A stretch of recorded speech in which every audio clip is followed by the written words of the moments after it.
Good evening, ladies and gentlemen. I welcome you all here in this webinar session being conducted by TNV Academy. It gives me immense pleasure to introduce our guest speaker for today's webinar, Mr. Sunil Kumar. In this webinar today, Mr. Sunil Kumar will discuss about Halal certification. Our distinguished speaker, Mr. Sunil Kumar, has done his master's in microbiology. He is also a lead auditor in ISO 9001, FSSC 22000, and ISO 22000 standards, respectively. Mr. Sunil Kumar has audited several organizations for FSSC 22000 and ISO 22000 standards and has helped several others for their implementation. He has an industrial experience of around 10 plus years in field of food technology, food processing, and in auditing of food related industries. He has been imparting training to a number of organizations, entrepreneurs, and individuals on various topics related to ISO terminologies and their certification and implementation. It was just a brief introduction of our guest speaker today. And now, ladies and gentlemen, please join me in welcoming Mr. Sunil Kumar. I may request Mr. Sunil Kumar now to please take over and start the webinar. Hi, good evening to all of you. Good evening, Purv and the whole TNB Academy. And thanks to TNB Academy to conduct such a wonderful session on halal certification and to the awareness so that everybody can learn about the halal certification and their awareness. So today I will cover the topic of halal awareness and certification. So at the end of the session, you will be able to know about the halal certification and the requirement of the halal standards and the requirement of the food organization and the other where the industry and the countries where halal certification is mandatory. So halal certification is a guarantee that the food is prepared in accordance with the Islamic law and is unadulterated. And if a product contains animals or animal byproducts that are considered haram, then it can't be receive a halal certification. सो हलाल certification का मतलब ये है कि ये एक तरह से गारंटी है कि जो भी फूड है, जो भी फूड बनाया जा रहा है as per the Islamic law and उसमें कोई भी ऐसी अडल्ट्रेशन नहीं है एंड जो प्रोडक्ट हम बना रहे हैं that is not contain an animal of by product that is can't be consider as a halal certification. सो ऐसा फूड जो भी जिसके अंदर हलाल की रिक्वायरमेंट फुलफिल की जाती है, जिसके अंदर कोई ऐसी अडल्ट्रेशन नहीं की जाती है, that is and under the Islamic law जो बनाया जाता है, so that is covered under halal certification. So what is halal? Halal is an Arabic word meaning lawful. It is usually used to describe something that is a Muslim is permitted to engage, that is for example eat, drinks or use. And what is the meaning of haram? Like the opposite of halal is haram, which is Arabic for unlawful or prohibited. What is the meaning of mashbu? Such food containing ingredients such as gelatin, enzymes, emulsifier, often are referred to as mashbu, which contain the doubtful or questionable because the region of these ingredients are not known. So पहले हम जानेंगे हलाल के बारे में. हलाल एक Arabic word है जिसके that's mean lawful, that is under the law.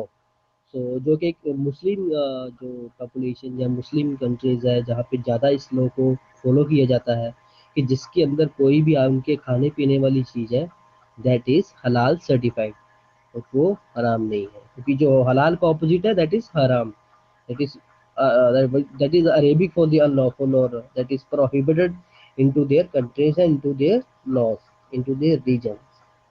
So third जो है मसबू है, इसमें क्या जो फूड इंग्रेडिएंट्स होते हैं जैसे लाइक जेलेटिन्स है, एंजाइम्स है, मल्सीफायर्स है, ये एक्चुअल क्या रेफर किए जाते हैं एज ए मसबू, जिसका मतलब है because these are the questionable, that's because इनका कोई ओरिजिन नहीं पता होता है. जैसे एंजाइम है, there are through the like enzymatic reaction और through the micro organism reaction.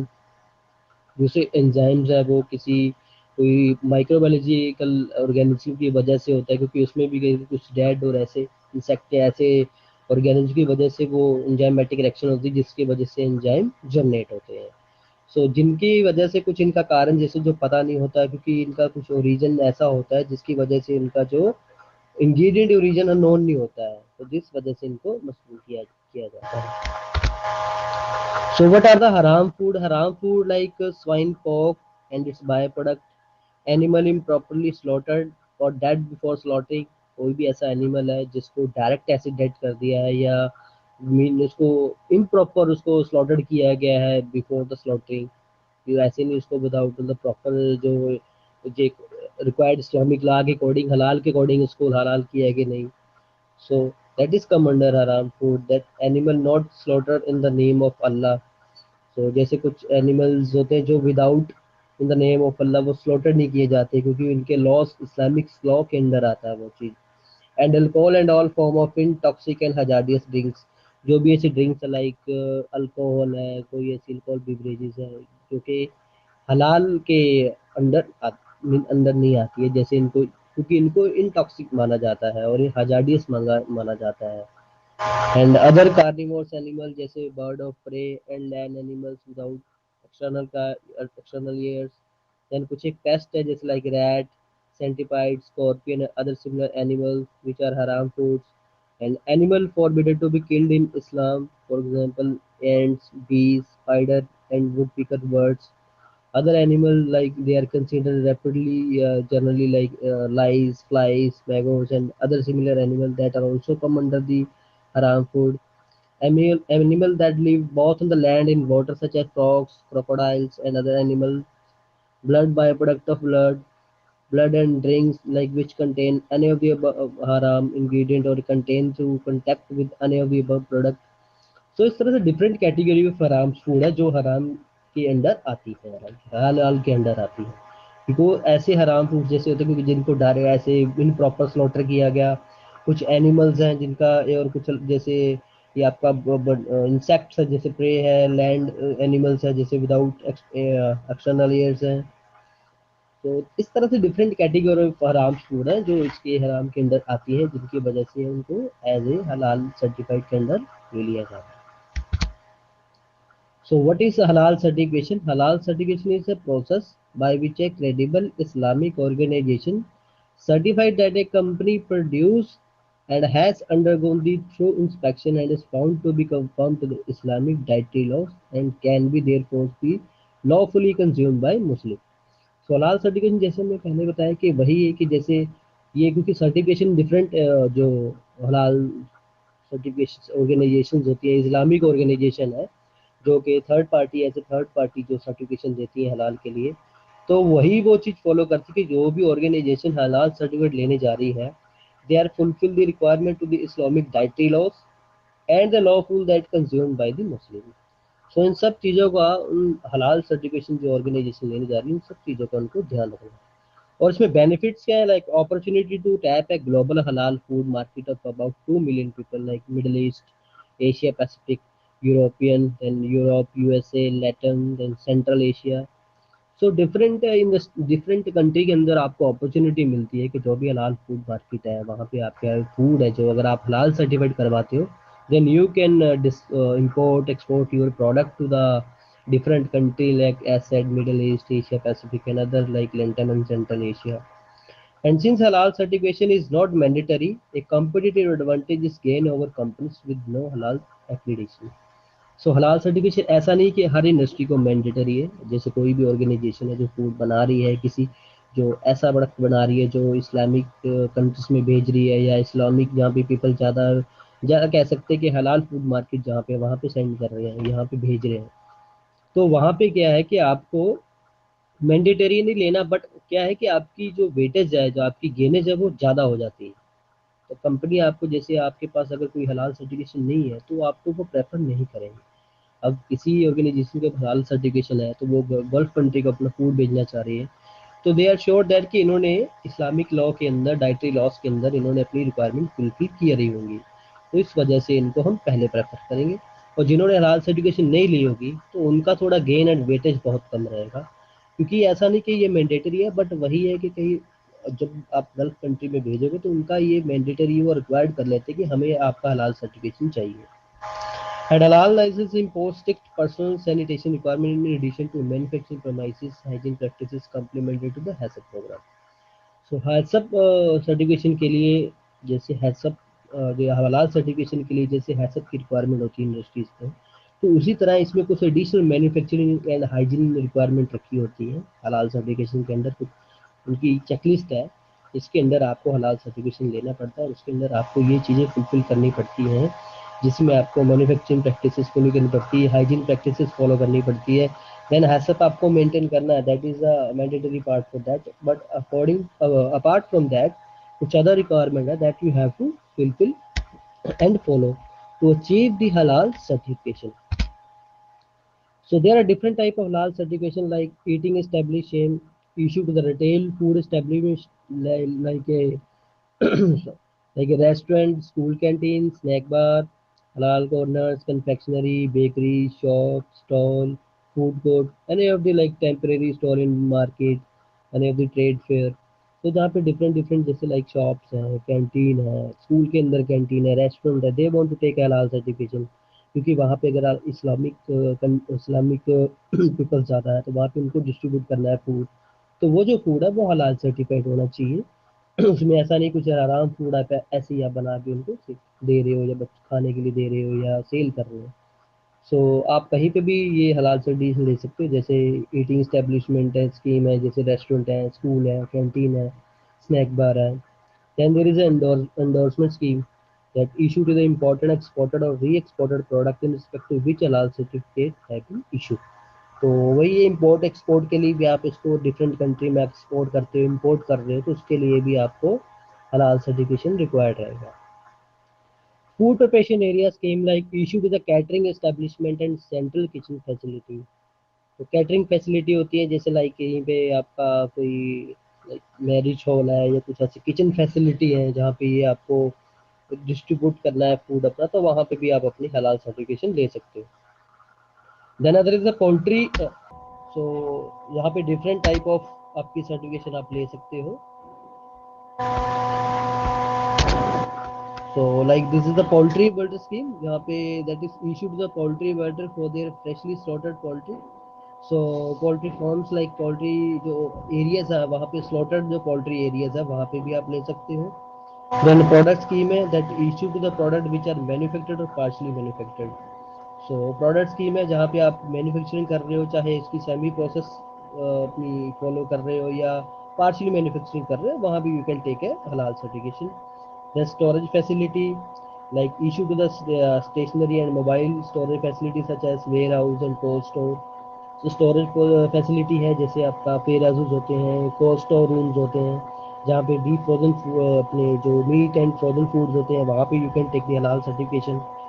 So this is and the next is whole plant scheme then issue to the manufacturing facility and all product manufacture there. तो जहाँ पे manufacturing plant है आपके वहाँ पे you can take the हलाल certification. तो different category है जहाँ पे स्कीम है जहाँ पे आप हलाल सर्टिफिकेशन ले सकते हो, जैसे ईटिंग इस्टेब्लिशमेंट है, एंडोर्समेंट है, फूड प्रिपरेशन है, पोल्ट्री है, प्रोडक्ट स्कीम है, स्टोरेज फैसिलिटी है एंड होल प्लांट स्कीम। तो होल प्लांट स्कीम में क्या, जो भी मैन्युफैक्चरिंग फैसिलिटी आ जाती है जिसको हम बोलते हैं कि प्लांट है या जिसमें हम ये सारा फूड प्रोसेस होता है, मैन्युफैक्चरिंग होता है, तो वहाँ पे भी यू कैन टेक दैट। सो हलाल सर्टिफिकेशन का प्रोसीजर क्या है, लाइक सबसे पहले एप्लीकेशन सबमिशन होता है जिसमें आपका एप्लीकेशन होता है, एप्लीकेशन फॉर्म होता है, डॉक्यूमेंट होते हैं, डॉक्यूमेंट में like part the form B, form A, like there is a different type of the there performance and the form number are there to apply for the halal certification. जब आप भी किसी third party से contact करेंगे तो they will give you some forms and application to submit there into their format. तो उनका जो जिससे भी हलाल सर्टिफिकेशन आप देते हो, क्योंकि there are plenty of third parties, like जो दिल्ली की है, बॉम्बे की है, इस्लामिक लॉ के लिए, तो इसके लिए थर्ड पार्टी है हलाल के लिए, तो वहाँ पे आप किसी को भी अप्रोच करके इसका सर्टिफिकेशन दे सकते हो। तो एप्लीकेशन सबमिशन में आपका एप्लीकेशन फॉर्म आ जाएगा, देन डॉक्यूमेंट सबमिशन आ जाएगा, देन उसके बाद एप्लीकेशन प्रोसेसिंग होता है जिसमें आपका जो हलाल टीम है, हलाल सर्टिफिकेशन टीम है, आपकी डॉक्यूमेंट वेरिफिकेशन करती है, देन दे प्लांट ऑडिट करती है after the document verification, then document and audit report verification होती है बाय द आर&डी, देन शरिया बोर्ड एवेल्युएशन जो कि हलाल सर्टिफिकेशन का बोर्ड है, शरिया बोर्ड, जो कि पूरी रिपोर्ट को एवेल्युएट करता है, that is the organisation is fulfil the requirement, and जो भी इस रिपोर्ट के अंदर जो भी फाइंडिंग है कुछ है तो उसको उसकी अप्रूवल के लिए सर्टिफिकेशन की ये सर्टिफिकेशन ले सकते हैं या नहीं, या ये एप्लीकेबल है या इनका सर्टिफिकेशन सस्पेंडेड है या एप्लीकेशन इनका एक्टिव है या एप्लीकेशन इनका अप्रूव्ड है। तो वो एक सर्टिफिकेशन वहाँ पे इनसे एवेल्युएट करने के बाद दिया जाता है। तो सर्टिफिकेशन की जो वैलिडिटी होती है that is from 1 year from the date of issues. And re certification that is maximum 2 month and minimum 1 month prior to expiry. तो जो भी इसकी री सर्टिफिकेशन है, जैसे आपने आज लिया है दिसंबर में, तो नेक्स्ट इसका दिसंबर में ड्यू है, तो उससे आप 1 महीना पहले या 2 महीना पहले ले सकते हो, लाइक अक्टूबर में ले सकते हो। जैसे दिसंबर 22 में लिया है तो अक्टूबर 23 में ले सकते हो, नवंबर 23 में ले सकते हो, like 1 or 2 month prior to that.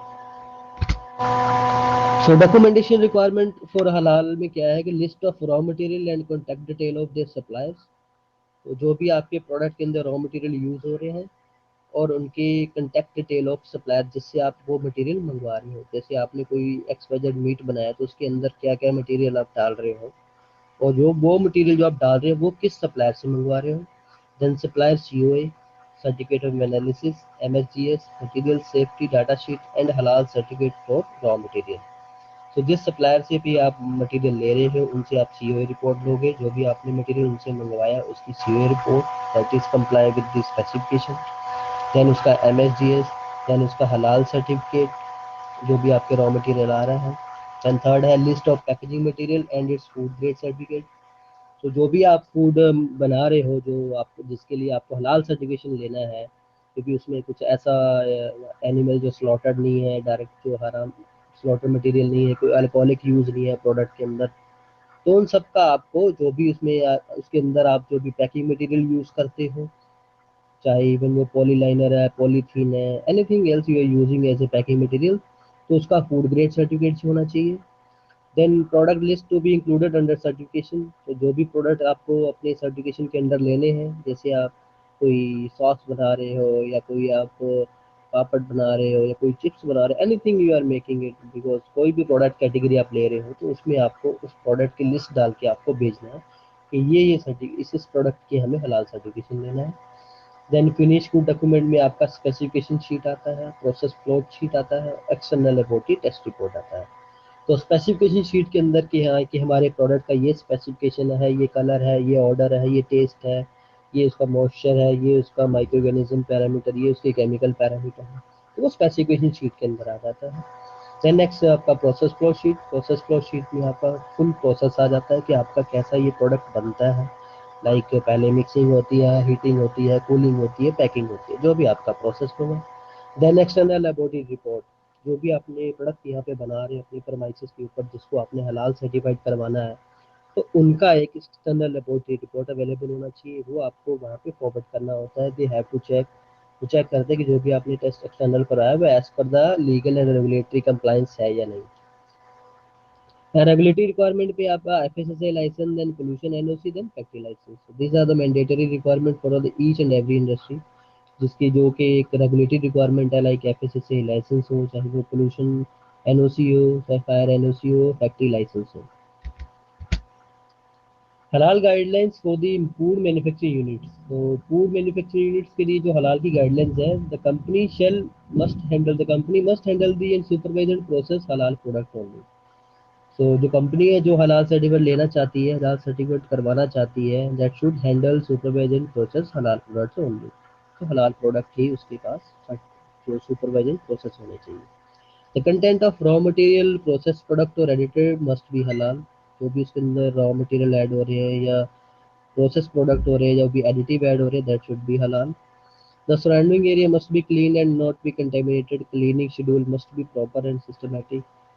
तो सराउंडिंग एरिया है जो भी जहाँ पे आपका प्रोसेस हो रहा है food, that should B clean, और वहाँ पे कुछ भी ऐसी क्रॉस कंटेमिनेशन नहीं होनी चाहिए। क्लीनिंग शेड्यूल अवेलेबल होने चाहिए and they should be effective and systematic. And during the production process, tools must be properly organized at the end place and must be kept safe. तो जो भी production process में tools है, जो भी equipment है, जो भी मशीनरी, जो भी उसमें यूज़ हो रहा है उसके अंदर, वो प्रॉपरली ऑर्गेनाइज होने चाहिए। क्योंकि ऐसा नहीं है आपका फॉर एग्जांपल कोई टूल्स है, मशीन की कोई एसेसरीज है या स्पेयर्स है, वो ऐसे ही ऑन द फ्लोर पड़े हैं या ऐसे अनडेजिग्नेटेड प्लेस में पड़े हैं, तो they should be not like that. तो अपने वो डेजिग्नेटेड प्लेस पे होने चाहिए। And packaging material must not be made of substances which are considered as najis, that filthy by the Islamic law and harmful to the health. तो जो भी packaging material आप ले रहे हो that should be food grade, और ऐसा नहीं है कि वो इस्लामिक लॉ के according and harmful to the health, तो ऐसा इंटॉक्सिक और ऐसे उसमें कुछ सब्सटेंस नहीं होने चाहिए। And the packaging process must be handled hygienically in a perfect sanitization condition. तो जो भी पैकिंग प्रोसेस है जहाँ पे आप food that is process and then packed that should be hygienically maintain and there should be a perfect sanitization condition. तो वो properly clean होना चाहिए, प्रॉपरली हाइजीन मेंटेन होना चाहिए, उसमें सैनिटाइजेशन प्रॉपर होनी चाहिए. So halal guidelines for the manufacturing unit, like we earlier said, then 5 to 6 points are there, and other some other point which you have to maintain to achieve the halal certification. Like the equipment used must be free from anything which is considered as the najis by the Islamic law and not harmful and not making any side effect to the product. तो वही है, जो भी equipment use कर रहे हो, machinery use कर रहे हो, उसमें कुछ ऐसा मटेरियल नहीं होना चाहिए जिससे आपका क्रॉस कंटेमिनेशन हो, या ऐसा ना कि कोई टॉक्सिक है जो टॉक्सिक जनरेट हो रहे हैं वहाँ पे किसी और एक्सवाइजेड मटेरियल के थ्रू, और ऐसा कोई साइड इफेक्ट दे रहे हो प्रोडक्ट को, that should be not there. And the factory must be fenced to the company and may have a control system which can avoid animal from entering the premises. तो factory के अंदर proper pest control and the animal control का process होना चाहिए जिसके through कोई भी ऐसा इंसेक्ट है या कोई भी ऐसा एनिमल है वो प्रेमाइसिस के अंदर एंटर ना हो. Halal guidelines for the purchase department and the halal status must be important consideration while purchasing of raw material, additive and supporting material. So purchase must possess a list of material supplier and manufacturing as recognized halal body. तो जो भी आपके suppliers हैं, जो भी जहाँ पे आप जिस सप्लायर से आप अपने रॉ मटेरियल परचेज कर रहे हो, बाय कर रहे हो, वो हलाल बॉडी से रिकॉग्नाइज होनी चाहिए जिससे भी आप ले रहे हो. फॉर एग्जांपल आपने अपने प्रोडक्ट के लिए कोई भी रॉ मटेरियल मंगवाया है, कोई 4 to 5 रॉ मटेरियल है डिफरेंट कैटेगरी के, आप किसी सप्लायर से मंगवा रहे हो, तो आप उन सप्लायर से तो COA MSTS की आस्क करेंगे, बट आपको वहाँ पे हलाल सर्टिफिकेट भी उनसे आस्क करना है कि आप हमें अपना हलाल सर्टिफिकेट भी अप्लाई करवाइए, क्योंकि आपका जो रॉ मटेरियल जो हम यूज़ कर रहे हैं दैट शुड ऑल्सो हलाल certified and free from the any type of contamination. And it is mandatory for purchase department to get earlier approval from QA and internal halal assurance team for purchase of raw material and any new material. So purchase department को सबसे पहले तो approval लेना है, and जो भी internal हलाल insurance team है और जो भी परचेज करती है न्यू मटेरियल्स को, तो वो आपको पहले अप्रूव करवाना है कि हाँ ये ऑलरेडी हलाल सर्टिफाइड है और इनके पास सब कुछ हमारी जो स्पेसिफिकेशन रिक्वायरमेंट है वो फिल कर रहे हैं, उनके पास ऐसा कोई स्लॉटिंग वैसा कोई प्रोसेस नहीं है जिससे हमारे प्रोडक्ट के थ्रू कोई ऐसी कंटामिनेशन आ जाए, हमारा प्रोडक्ट है जो हलाल जो हराम एज ए सर्टिफाइड ना हो. इस वजह हमारे किसी भी प्रोडक्ट के अंदर कुछ ऐसा ना है कि जिससे हमें हमारे प्रोडक्ट को चांसेस हो कि वो हलाल सर्टिफाइड ना कर पाए या ना कर पाए. So purchase must have early warning system for material whose halal certificate will get expired soon. तो परचेज टीम को जिनसे भी आप रॉ मटेरियल ले रहे हो तो आपके पास ऐसा वार्निंग सिस्टम होना चाहिए या ऐसा अलार्म बेस्ड सिस्टम होना चाहिए कि जिनका भी हलाल सर्टिफिकेशन एक्सपायर्ड हो रहा है तो आप उनको ऑन द टाइम पिंग कर सकें, ताकि उनका जो फ्रेश हलाल सर्टिफिकेट आप मंगवा सकें और अपना फ्रेश वो हलाल अप्लाई करवा सकें. सो purchase record must be properly and adequate maintain. तो परचेज के रिकॉर्ड है that should be properly and adequately maintain. And a change in material the supplier must be recorded and maintained adequately. तो जब भी कोई भी रॉ मटेरियल चेंज होता है या सप्लायर चेंज होता है that should be recorded and maintain adequately. तो उसका सब कुछ जो डाटा है दैट शुड बी अवेलेबल, उसके जो भी डॉक्यूमेंट है लाइक COA, उसके पास MSGS है, स्पेसिफिकेशन शीट है, या जब भी उसका जो चेंज हुआ न्यू सप्लायर जो नया लिया है उन सब का डाटा आपके पास अवेलेबल होना चाहिए. Halal guidance of the QCA department, like quality control assurance department. So QCA must maintain the list of raw material as approved by halal body. तो जो भी रॉ मटेरियल की लिस्ट है वो आपके पास अप्रूव्ड लिस्ट होनी चाहिए हलाल बॉडी के through. And while selecting new raw material और सप्लाई हलाल स्टेटस मस्ट बी कंसीडर. तो जैसे आपने इस साल हलाल सर्टिफिकेशन लिया था और नेक्स्ट ईयर आप जब लोगे और बीच में अगर आपने कोई न्यू चेंजेस करी है, लाइक आपने नया कोई रॉ मटेरियल या नया सप्लायर लिया है या किसी और सप्लायर से रॉ मटेरियल मंगवा रहे हो या नया रॉ मटेरियल ऐड कर रहे हो, तो वो उसका भी हलाल सर्टिफिकेट आपको आप उसका हलाल स्टेटस है आपको कंसीडर करना पड़ेगा वेदर दिस रॉ मटेरियल हलाल सर्टिफाइड और नॉट. हमेशा आपको जब भी रॉ मटेरियल और सप्लायर चेंज होता है आपको हमेशा जब प्रोसेस के अंदर भी कुछ ऐसा होता है तो आपको हलाल स्टेटस कंसीडर करना है. So raw material with non halal status must not be approved by QC. तो कोई भी ऐसा रॉ मटेरियल है जो कि नॉन हलाल है, जिसका नॉन हलाल स्टेटस है, वो क्यूसी से अप्रूव नहीं होना चाहिए, क्योंकि वो क्यूसी से अप्रूव होता है देन आगे फर्दर उसका डॉक्यूमेंटेशन रिव्यू होता है ऑडिट के टाइम, तो वो आपकी जो ऑडिट है दैट शुड सस्पेंडेड और your certificate can be reject according, because आप उसमें नॉन हलाल इन्वॉल्व कर रहे हो अपने प्रोसेस के अंदर, so that should not be approved by QC. And all incoming material must possess halal status. जो भी आपका रॉ मटेरियल, जो भी आपका मटेरियल अंदर आ रहा है, इवन पैकिंग आ रहा है, रॉ मटेरियल आ रहा है, इन प्रोसेस है, तो वो उसका हलाल स्टेटस अवेलेबल आपके पास होना चाहिए। QC must have early warning system for material who halal certificate will get expired soon. तो जैसे परचेज अपना रॉ मटेरियल के लिए पिंग करता है अपने सप्लायर को, तो वैसे आप भी अपने जो क्यूए डिपार्टमेंट है they have to make early warning system, जिनका हलाल सर्टिफिकेशन एक्सपायर हो रहा है, किसी रॉ मटेरियल का, किसी पैकेजिंग मटेरियल का, किसी इन प्रोसेस मटेरियल का, कोई ऐसा आपके पास सर्टिफिकेट जो है एक्सपायर हो रहा है, तो you have to ping them so they can apply for the fresh और they can provide you the fresh.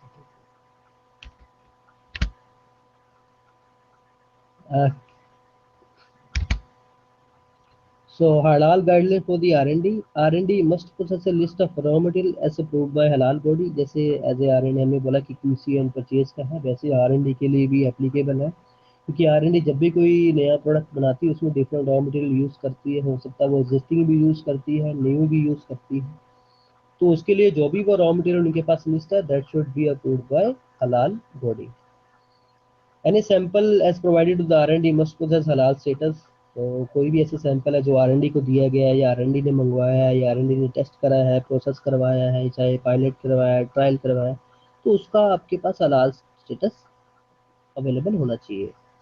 New formulation will get approval from the internal हलाल इंश्योरेंस टीम। तो अब डिपार्टमेंट के अंदर जब भी आप न्यू फॉर्मुलेशन, जैसे R&D में कोई न्यू फॉर्मुलेशन बनने जा रही है, नया कोई रॉ मटेरियल ऐड कर रहे हैं, तो वो आपकी जो इंटरनल हलाल टीम है, हलाल इंश्योरेंस टीम है, जो हलाल सर्टिफिकेशन करवाती है अपनी ऑर्गेनाइजेशन के लिए, तो वो न्यू फॉर्मुलेशन इंटरनल जो हलाल इंश्योरेंस टीम है वहाँ से अप्रूव होनी चाहिए, क्योंकि वहाँ पे दे विल वेरीफाई कि जो भी ये रॉ मटेरियल यूज़ कर रहे हैं दैट इज़ हलाल, दे हैविंग अ हलाल status and they having a हलाल सर्टिफाइड मटेरियल। तो वहाँ पे आपको जो भी कोई न्यू फॉर्मुलेशन है R&D में, आपको सबसे पहले हलाल इंश्योरेंस टीम से, इंटरनल इंश्योरेंस टीम से आपको अप्रूवल लेना है। Then R&D must periodically monitor the halal status of material and make an effort to find a substitute for material which does not possess halal certificate. So R&D को periodically, जैसे 6 monthly yearly जो भी उनका review system रहेगा, जो भी आपका review system बनाओगे, तो आपको हलाल स्टेटस आपको देखना है मटेरियल का बाय 6 मंथ बाय ईयरली, जैसे भी आपको, भी ऐसा नहीं कि जिसमें कोई आप ऐसे मटेरियल यूज़ कर रहे हो, ऐसे सब्सिट्यूट यूज़ कर रहे हो जिसके पास हलाल सर्टिफिकेट नहीं है, so you have to follow the tracking system of that also. So halal status for the warehouse, like warehouse must possess list of raw material as approved by halal body. Halal approval material must be segregated from halal non-halal item with the proper tagging. Then in case of raw material received from non-halal status, warehouse must contact QA department, and all incoming material must possess halal status. So warehouse के पास एक तो proper raw material की पूरी list, approved list होनी चाहिए, जैसे जो भी हलाल बॉडी है, जो भी हलाल बॉडी से सर्टिफाइड जो भी अप्रूव्ड मटेरियल है उनकी लिस्ट होनी चाहिए। हलाल बॉडी से डिफरेंट मटेरियल है, जैसे 1 to 10 हो, जो भी 100+ जो भी मटेरियल है जो कि हलाल बॉडी से सर्टिफाइड है कि ये रॉ मटेरियल है दैट आर हलाल अप्रूव्ड, तो उनके पास स्टेटस अवेलेबल होना चाहिए, लिस्ट अवेलेबल होनी चाहिए, even they in the document, even on the display, whatever they have to mention, उनके पास अवेलेबल होना चाहिए।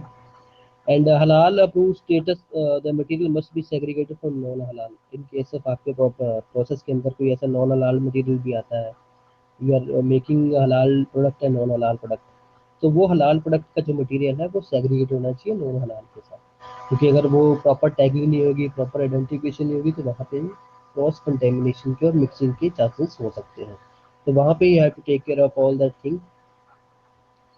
Then in case of raw material received by the non-halal status, whereas must contact QA department.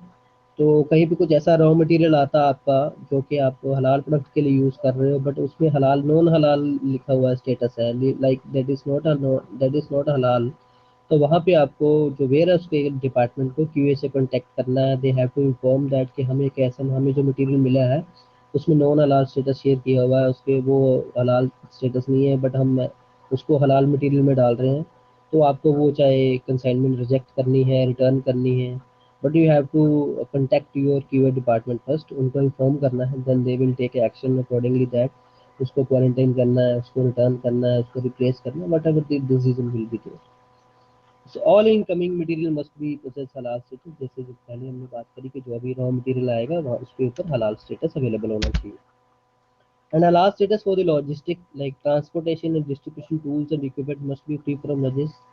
So जो भी transmit material and distribution tools and equipment आप use कर रहे हो अपने हलाल प्रोडक्ट बनाने के लिए, that should be free from नजिस। ऐसे नहीं उसमें कुछ क्रॉस कंटेमिनेशन के चांसेस हो सकते हैं, या उसमें कुछ ऐसा नहीं उसमें हलाल मटेरियल पड़ा हुआ है। So you have to take care of all that. Halal good must not be get transported along non-halal or masboo item. So as we discuss के halal item है वो उससे सेपरेट होनी चाहिए, वो डिफरेंट आपके ट्रक में या व्हीकल के अंदर ट्रांसपोर्ट होनी चाहिए। नॉन हलाल आपकी अलग आपकी जो ट्रक्स हैं या आपका ट्रांसपोर्टेशन सिस्टम उसमें होनी चाहिए। So logistic must have system to ensure implementation of halal guidelines. तो लॉजिस्टिक वाले को भी आपको हलाल की गाइडलाइंस फॉलो करनी है। ऐसा नहीं कि वो नॉन हलाल हलाल है कि मैं ट्रांसपोर्ट कर रहा है, या पहले वो नॉन हलाल करके या देन एकदम से उसने ये हलाल ट्रांसफर कर दिया सेम ही उसके अंदर without any cleaning and all. तो आपको लॉजिस्टिक में भी ध्यान देना है, जिस ट्रक के अंदर जिस व्हीकल के अंदर जा रहा है वहाँ पे हलाल की गाइडलाइंस को फुलफिल करना है। Thank you, Mr. Sunil Kumar, for giving such a vast and good knowledge about halal certification and all the aspects of halal certification which are covered and which should be remembered by organizations while uh, applying for the halal certification as well. You have very well elaborated about all the terminologies which are covered under halal, that what are the food which is considered as haram, how halal certificate will be provided to the organizations based on their processes to supply and export food materials to those countries where halal certification is very necessary to consume the food. And I'm really glad that we have been really benefited by the knowledge which you have shared today on halal certification and terminology. Our participants must have enjoyed the context of today's webinar, and it will definitely add value to their expertise and domain of work. I request my participants that if they have any questions on what we have discussed today, they can always put in their questions in the comment section of the video, which will be uploaded on our YouTube channel known as TNV Academy, and we will be really happy answering them all those questions which you have asked. I would take this opportunity to thank Mr. Sunil Kumar for giving his valuable time and effort for producing this wonderful webinar on behalf of TNV Academy. I also thank all the participants for taking out time from their busy schedule and joining us in the webinar today. Hope to see you all again soon with an exciting new topic in a different webinar session. Wish you all a very best of luck on behalf of TNV Academy for your future endeavors. Thank you so much. Thanks TNV, all TNV Academy and the participant. And if any having any type of query, you can ask and can drop anytime on that comment section. Thank you so much. Thanks. Thank you.